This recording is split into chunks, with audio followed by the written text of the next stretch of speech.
Daniel Johnston was an American singer-songwriter and visual artist who was a significant player in the outsider, lo-fi, and alternative music scenes.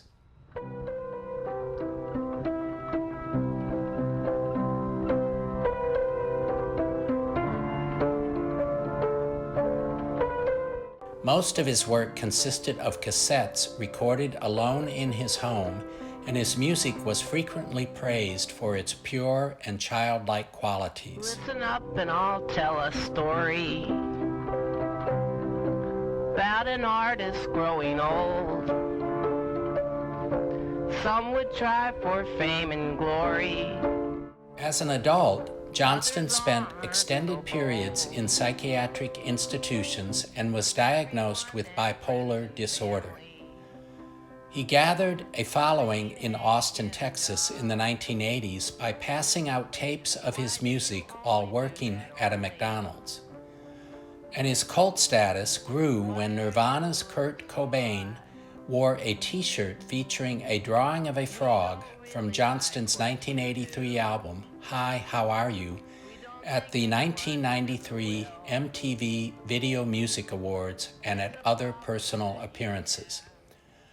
Beyond his music, Johnston was a talented visual artist, with his stream of conscious, comic-like drawings being regularly exhibited at international galleries and museums. His creative life, rise to fame, and struggles with mental illness were the subject of the 2006 documentary The Devil and Daniel Johnston. But he continued to write songs, perform, and make art up until the time of his death at age 58 in 2019. Music and art were the way that he could express himself. While most of the songs are usually sad remembrances, the drawings often show who he would like to be or how he thinks he's being treated.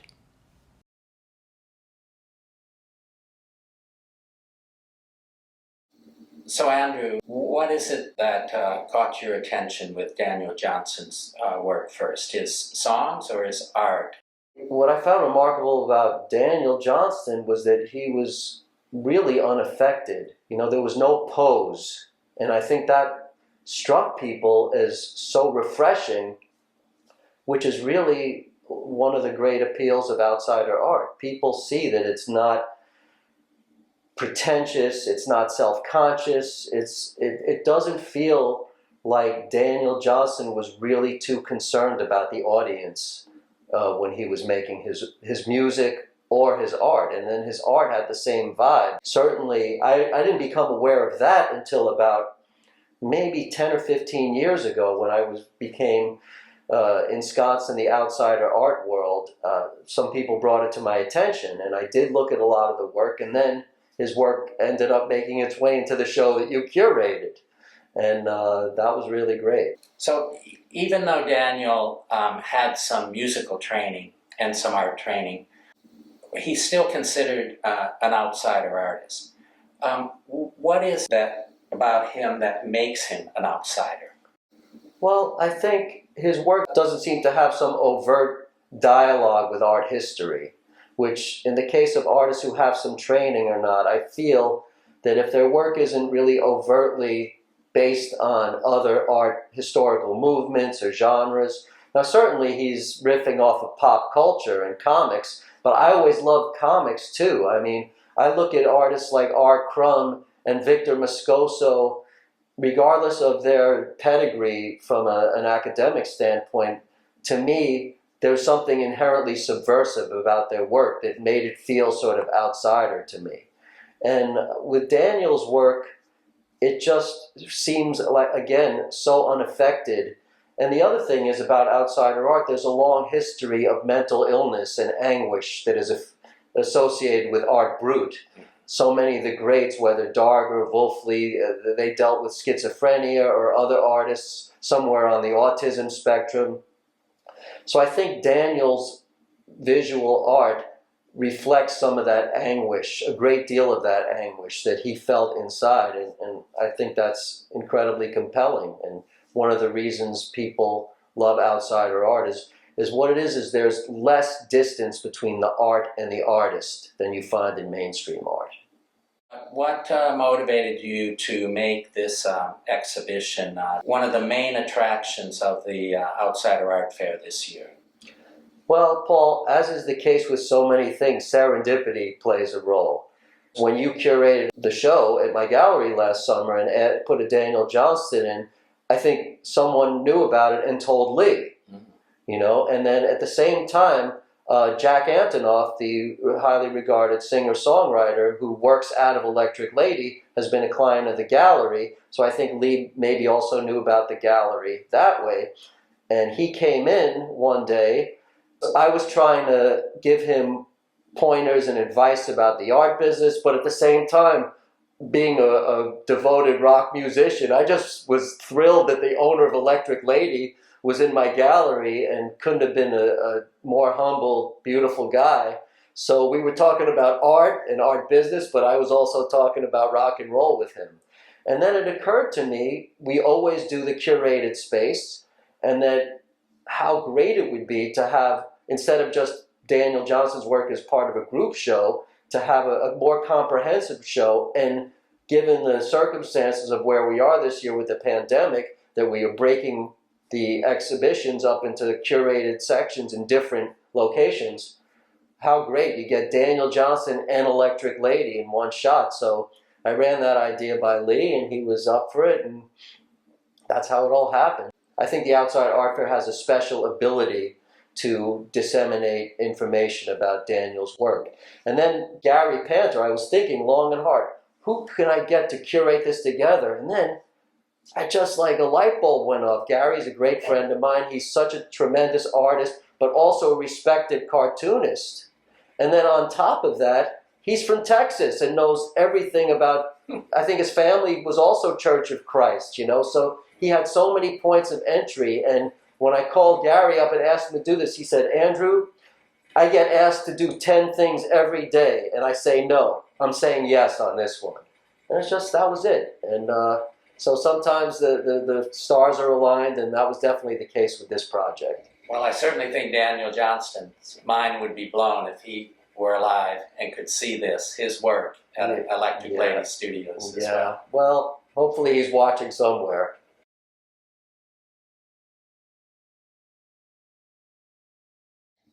When did you first discover Daniel Johnston's art and music, and how did it inspire you to get involved in managing his estate? Grunge music came along for me when I was in high school, and I really sort of hooked my wagon to it because it was the first time that I had something that felt like my own, do you know what I mean? But prior to that, I'd had my grandfather's music, my father's music, my sister's music, but this was the first time that all of a sudden this was mine, and it was for me. And so I really went head first on everything in that lane. And so I believe it was 1991 when Kurt Cobain wore the Daniel Johnston t-shirt at the MTV Video Music Awards. I immediately chased that and to figure out what that was and who he was and all about him. So I've known about his music for a long time. What I didn't know is how prolific he was as a visual artist. I knew that he did the album covers. I didn't know that it was something that he did compulsively. Once I started learning about his art, this was around the time of his death, I bought my first piece, you know, and then all of a sudden I began buying compulsively, and it became something that I couldn't not do. It ultimately led to me buying several pieces, both from Daniel's brother Dick and from someone who had worked with Daniel for a long period of time as his manager. His name is Jeff Tartikoff. I made a trip down to pick up some artwork and give them the checks, and I just immediately formed these really fantastic friendships with everyone down there. That's how it started. I continued collecting the art. I continued making trips down. We started doing phone calls. His brother and I would talk about once a week, and I started having some ideas, and I thought I could sort of lend something to what they were doing, and it just sort of naturally turned into this really beautiful friendship and partnership. I don't oversee or manage his estate. I help and assist his brother in whatever he needs.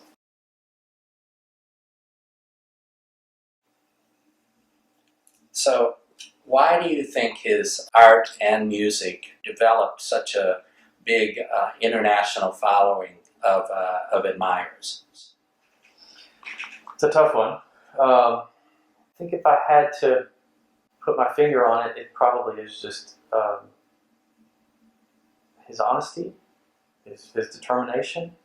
I think that one thing that Daniel did very well, that I think a lot of us as adults sort of lose, is that he could say, "This is where it hurts," and he wasn't afraid of it. He would tell you, he would express it. He wouldn't stay away from it. He wouldn't avoid it. He wouldn't deflect. He just said, "This is where it hurts," and that honesty comes through in everything he does. It comes through in the artwork and the music, and it's so refreshing to people that I think we all just fall in love with it. You know, it's very endearing. It's very charming, and like I said, it's just very honest.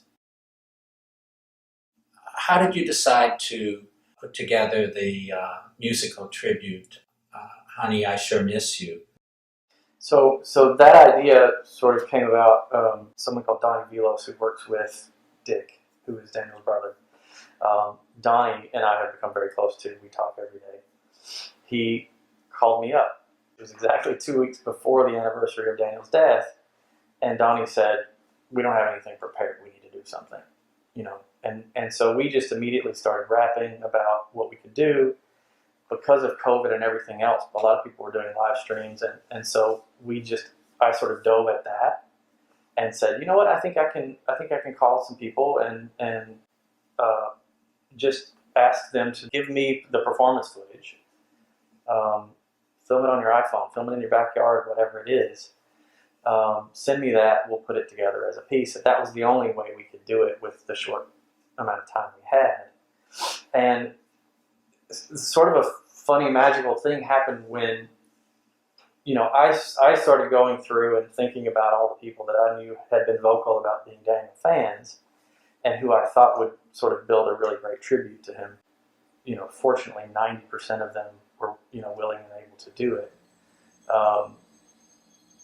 And that magical moment happened when I would say, choose your favorite Daniel song to perform, and I was keeping a spreadsheet to make sure that there was no overlap. And with all the artists that performed, there was never an overlap. There was never a single moment where anyone overlapped with another person.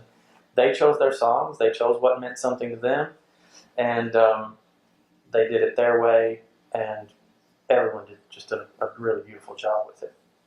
Yeah, I really liked Beck's version of the rendition that he did on the album, as well as Jeff Tweedy's, but and Phoebe Bridgers, Zella Days, but Lucius's version of Walking the Cow really amused me enough that I wanted to know where did that come from. And so in my research, I found that it came from a Borden's ice cream ad of the day that Daniel had cut out to use in one of his collages. So I thought that was a great relationship to his art as well. If you go back and look at the old Borden's logo, it's actually a silhouette of a young girl walking. She's leading a cow.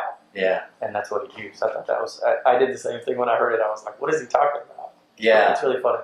Yeah, I think it's a fun game to play with any of his work, whether it's a caption in an artwork or if it's a lyric in a song. It's like to try to discover what does it mean. Absolutely. Absolutely. I have been to